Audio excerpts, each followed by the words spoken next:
Have I ever told a joke about someone and later felt bad about it? Well, yeah, all the time actually.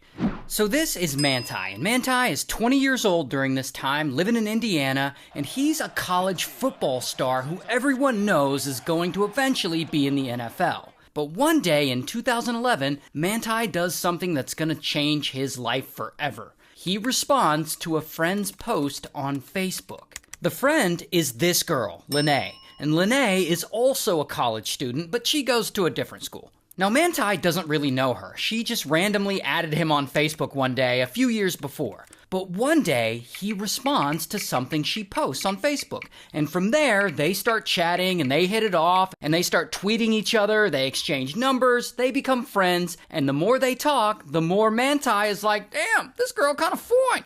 And so by 2012, they're talking every night online and over the phone. And eventually, he decides to make Lene his girlfriend. But unfortunately, they can't meet up because he goes to Notre Dame while she goes to Stanford, which is on the other side of the country. Regardless, every night they talk and they fall asleep on the phone together. And it's, adorable. But then, one day, out of nowhere, something terrible happens. Lene gets into an awful car accident and she's in critical condition. And to make it worse, when she's in the hospital, her doctors find that she has leukemia, so she needs a bone marrow transplant now. And so members of Lene's family are calling and texting Manti and letting him know her condition and that she's in the hospital. And of course, this is devastating to Manti. He doesn't want to lose his girlfriend. However, over the next few weeks, her condition gets worse and worse. And eventually, Manti's fears come true. Lene's family contacts him and tells him that she has passed away. And poor Manti, he doesn't know what to do. He has a big football game that night. Plus, his grandmother just passed away too, so that is also weighing on him. And right before the game, he breaks down in the locker room.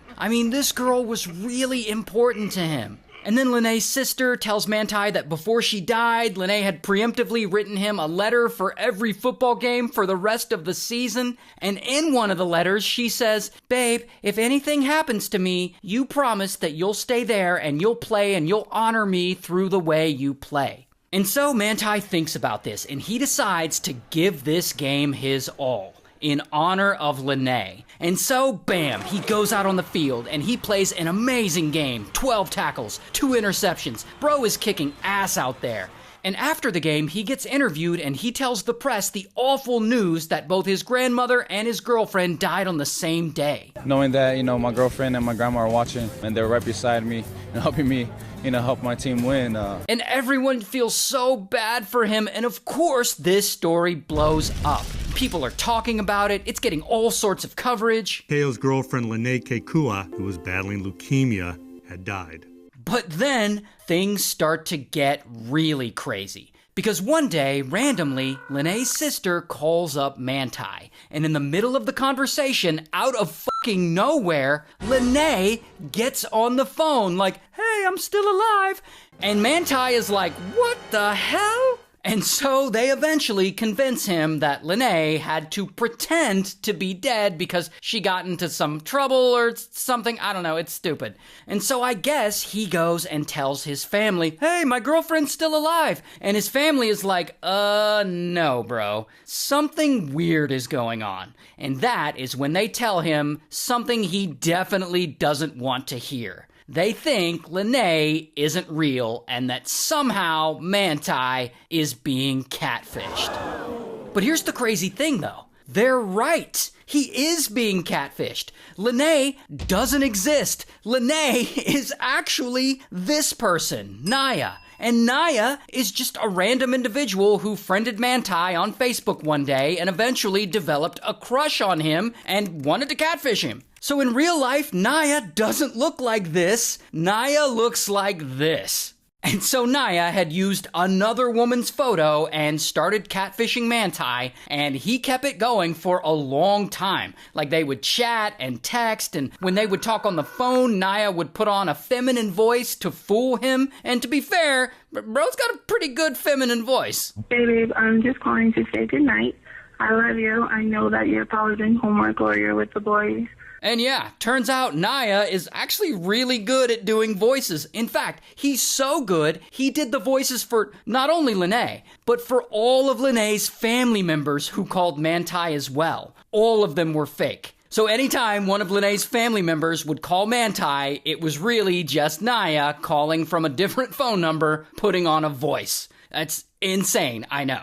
But anyway, meanwhile, some reporters over on a sports blog, they get an anonymous tip and they start investigating and they figure out that Lene is, in fact, a catfish. And that is when they drop a bomb and they tell the whole world that Manti, this well-known college football star, his dead girlfriend, is really a guy. And so, of course, this story blows the fuck up. I mean, it is everywhere because people think Manti either made it up for attention or that he's secretly gay. And of course, Manti's all embarrassed because, like, who wouldn't be? I mean, he got tricked. And the media is all over this story and they start questioning him directly about his sexuality. Are you gay? No, far from it. Far from that.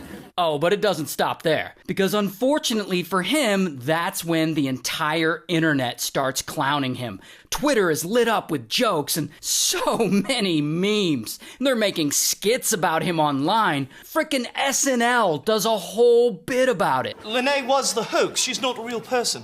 Oh!